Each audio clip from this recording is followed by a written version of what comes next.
This is chapter number 4, the Mughal Empire. The Mughal Empire. The first thing is, in the Mughal Empire, the names which will be coming time and again is Babur, the initial emperor, Humayun, Akbar, Jahangir, Shah Jahan, and Aurangzeb. These are the notable Mughal emperors.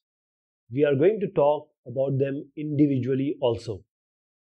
First thing is, in a large area, or in order to govern a big land, big area empire like Indian subcontinent, because in Indian subcontinent previously Pakistan, Bangladesh, they were not different. So there was just a part of one territory. Still they are, but they are different countries now. Now, in order to govern with certain diversity of people, different people were there, different cultures were there. It was very difficult.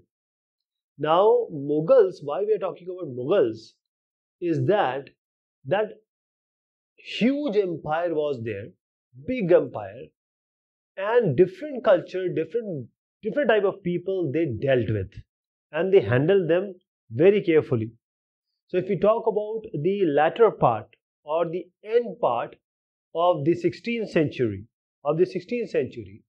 what we see that the Mughal Empire or Mughals expanded, increased their kingdom from, it was initially Agra and Delhi, but initially means latter half it was just Agra and Delhi. But when we come to until this 17th century, they almost covered the whole subcontinent, Pura Upamahadweep. So by 17th century, they have covered almost all. And the idea of administration they have, governance, the policies they adopted, the different kinds of systems they came up with. Now this was very important. What is the position? What is the rank? What is Mansabdari? What is Zamindari? What is Jagirdari? All these changes, it is still there. That is their political legacy. What they have given is our legacy. We are respecting it. We are still using the name. Your house might be near some Kotwali. So this Kotwali word has come from Mughal Empire. I'll tell you one more thing. What is the importance of Mughal Empire or Mughals? Now our Pradhan Mantri, our Prime Minister, he is our first Prime Minister, Mr. Pandit Jawaharlal Nehru. Now both of them is standing where? It's Red Fort, it's Lal Killa. This is where the Mughals live to live. Shah Jahan has built it. 15 August, every year on this Red Fort, they address the nation. You can understand the importance of this Red Fort or the structure of the building they have made by Shah Jahan. This is where the emperors would live.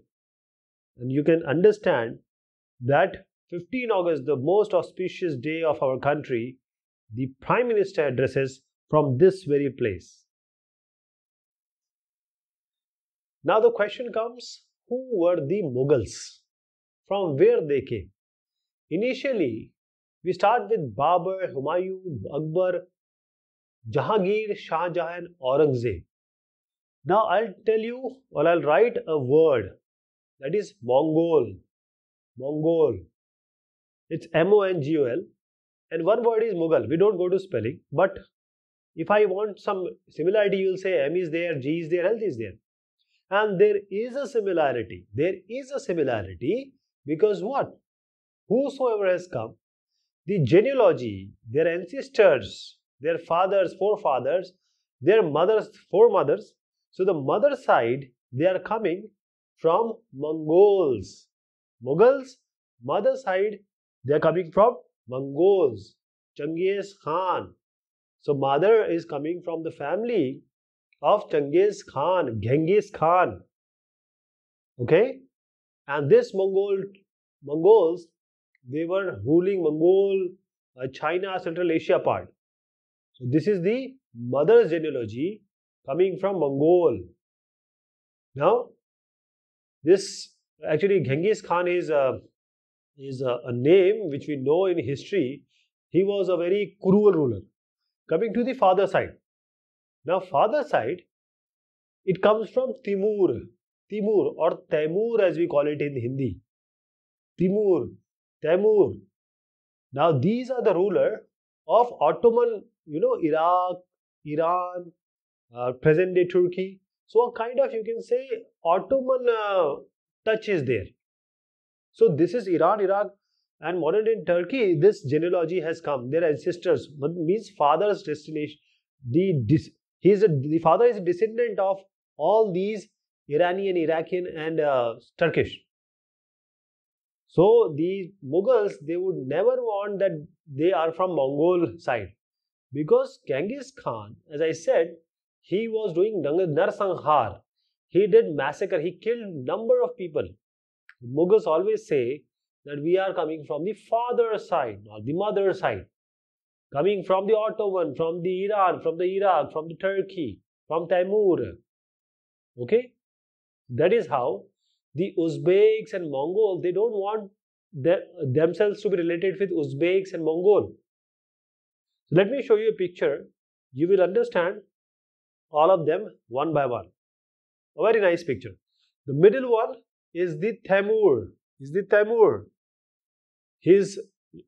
All the others are his descendants. Timur. Actually, Saif Ali Khan's son is named Timur. Very famous on social media he is. Now we have Timur, the middle one. Now if you come to the right one, the first one is his son Miran Shah. And Miran Shah is the great grandfather of Babur. Okay, Miran Shah, Lakkad Dada, great grandfather. Then we have Abu Said. He is Babur's grandfather. Now coming to the left hand side, we have, this is Sultan Mahmud Mirza. Sultan Muhammad Mirza. He is Babur's great grandfather. Okay. Now Miran Shah is great grandfather, and Sultan Muhammad Mirza is great grandfather. And we have on the next it is Umar Sheikh. He is Umar Sheikh. Now Umar Sheikh is Babur's father. Now coming to Babur, the third one from the right. Babur, Akbar, and then we have Shah Jahan. Now coming again to the left, we have these three. So we have Humayun, Jahangir, and Aurangzeb. So these are all the faces of different people who come in this Mughal emperorship. But it all starts from Timur.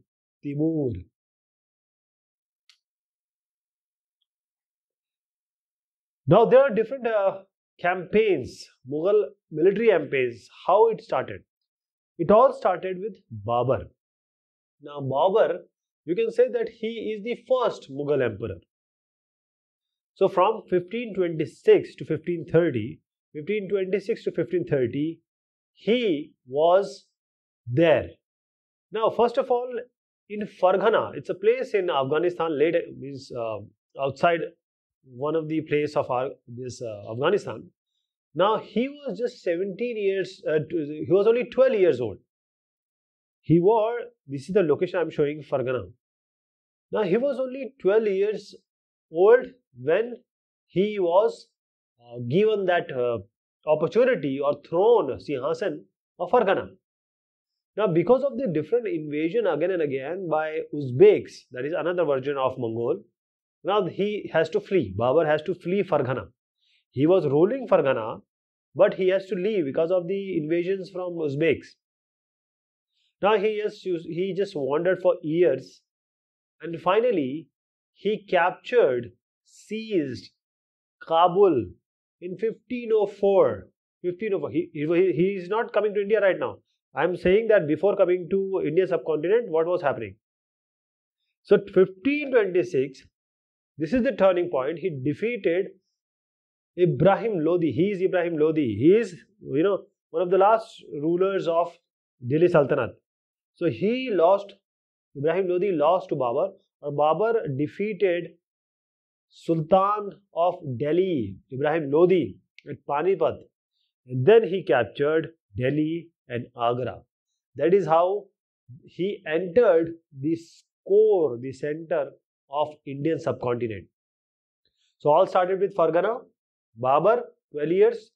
Then he has to go flee here and there. Came back, captured Kabul. And finally, first Panipat battle. And he defeated Ibrahim Lodi. He was from Lodi dynasty, Delhi Sultanate. We have talked about him a lot. Now, after this, actually, this Mughal emperor, or Babur started the Mughal Samrajya Empire, Babur emperorship. Okay. Now, these Afghans, we'll talk that are always they are threat to the Mughal empire or the authority. We'll see in different names that always the people who have fought against Mughal emperors, Afghans were always supporting them. Let me tell you again, the battle of Panipat, first Panipat ki pehli ladai always being asked. The battle of Panipat, the first battle of Panipat, 1526, fought between Babur and Ibrahim Lodi. Babur won it. Babur won it.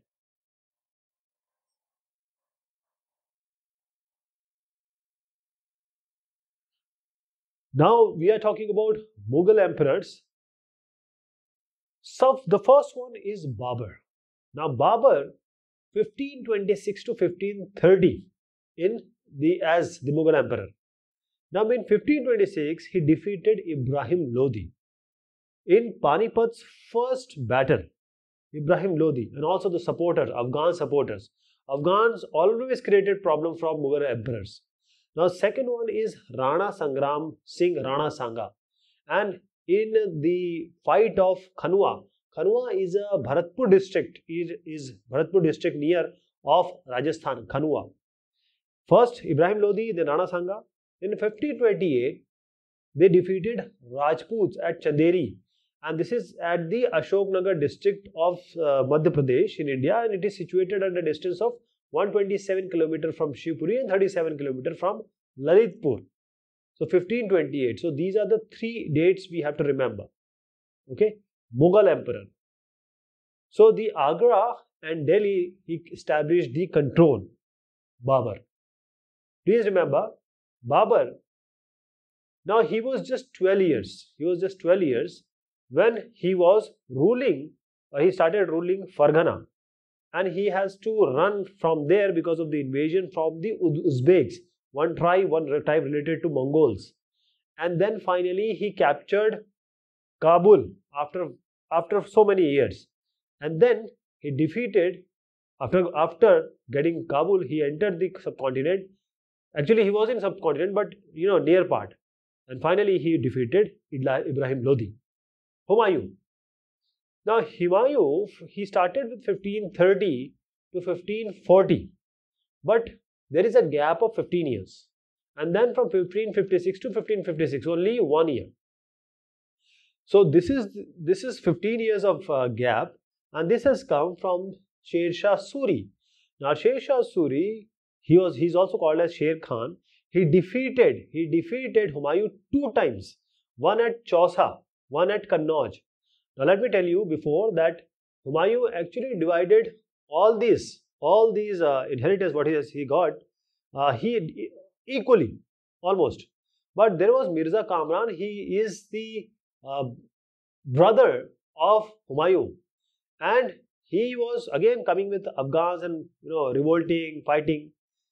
So there are two different fights, but with the same person. Chausa is at Buxar district, Bihar, 1539, and the fight was against Sher Shah Suri, Sher Khan. And first he was defeated, means Humayun was defeated at Chausa, and second time he was defeated at Kannauj, that is the Doab of Ganga Yamuna, Doab. So this is Kannauj. Let me just show you the exact part.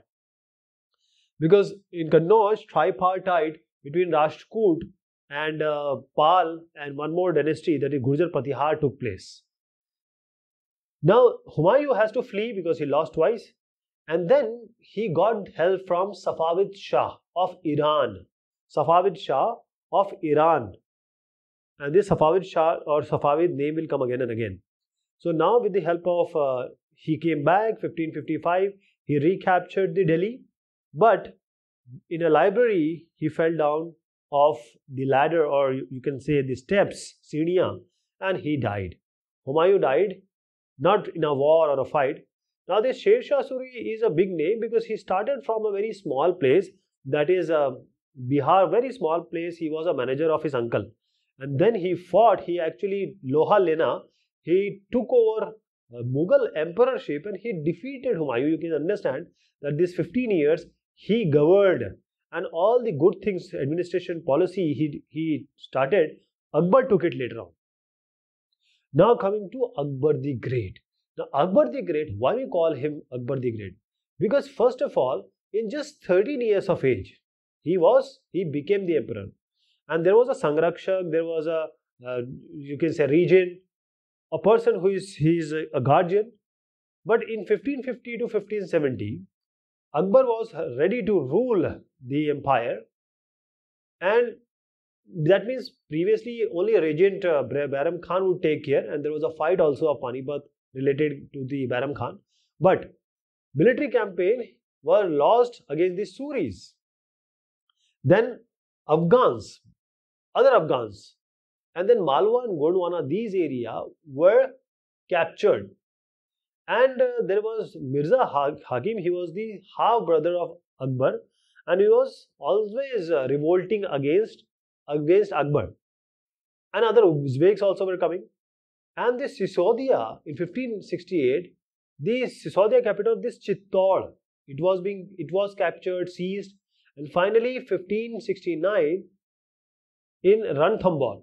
So Akbar, whenever he used to defeat, he used to take care of this thing that he never bad behave with them. 1570 to 1585. Now there were military campaigns in Gujarat.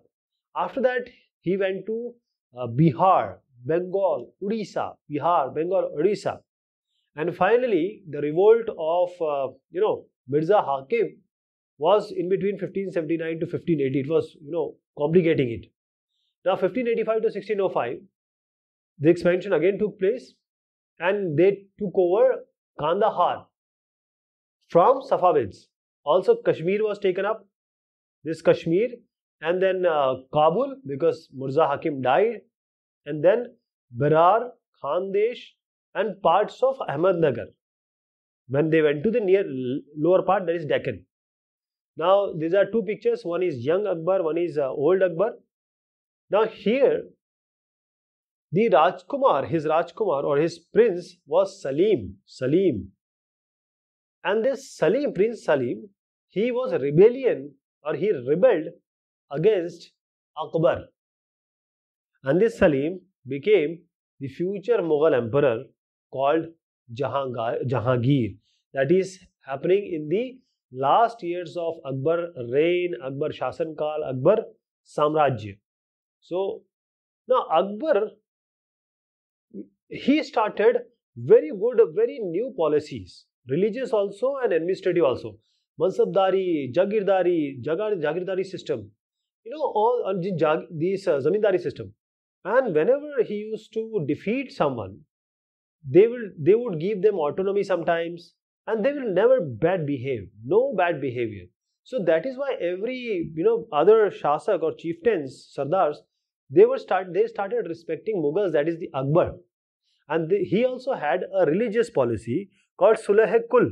Sulh-e-Kul means only universal peace he was, because the people who are under dogma influence, they will be bigots, that is, who will just believe in everything, whatever is being said will be kattar, and they will do harm their samrajya.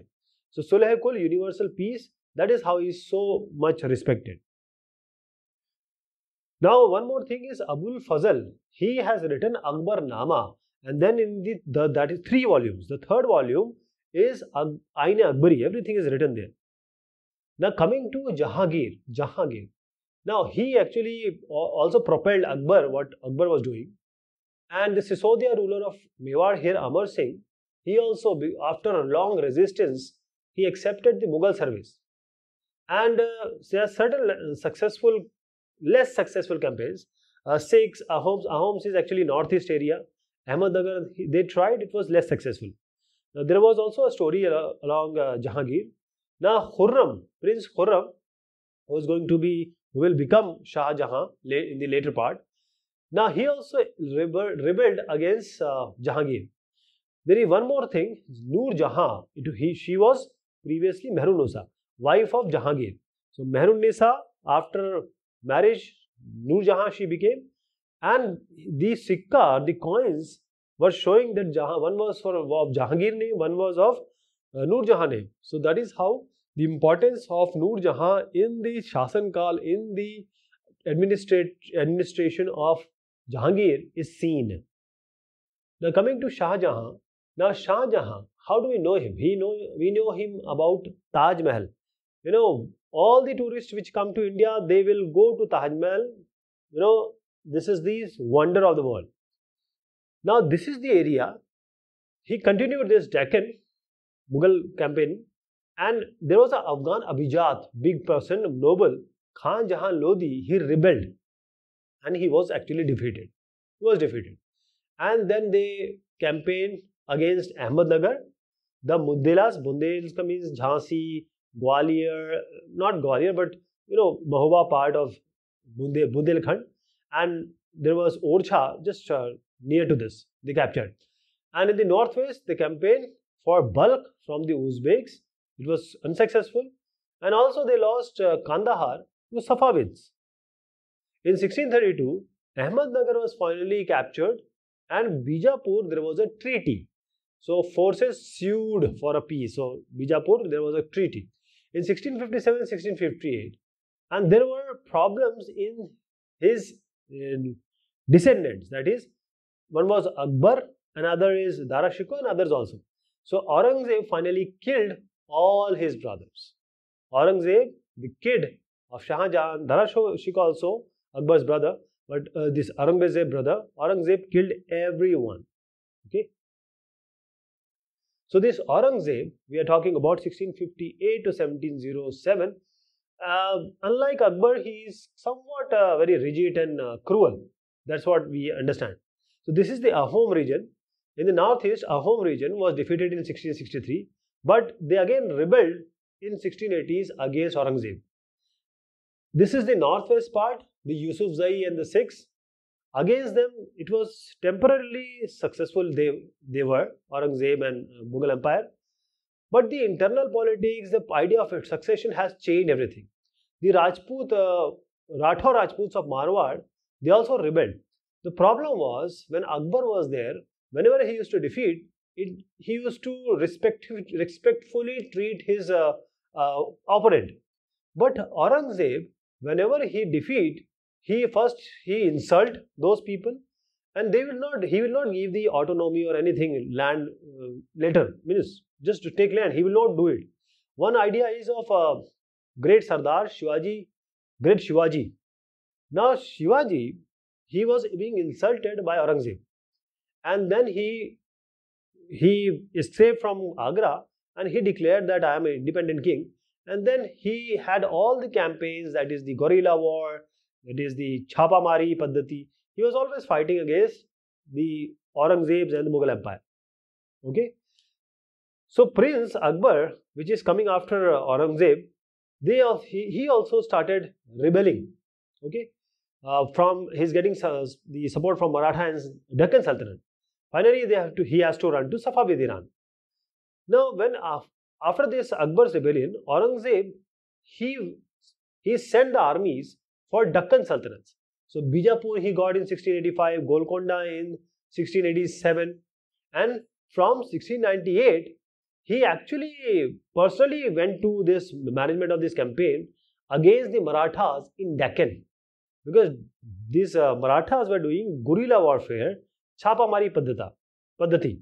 So this is, Jat, Sikhs, Satnami, this northeast homes, Deccans in Marathas, they all were rebelling, and finally his death, there were conflict among his sons.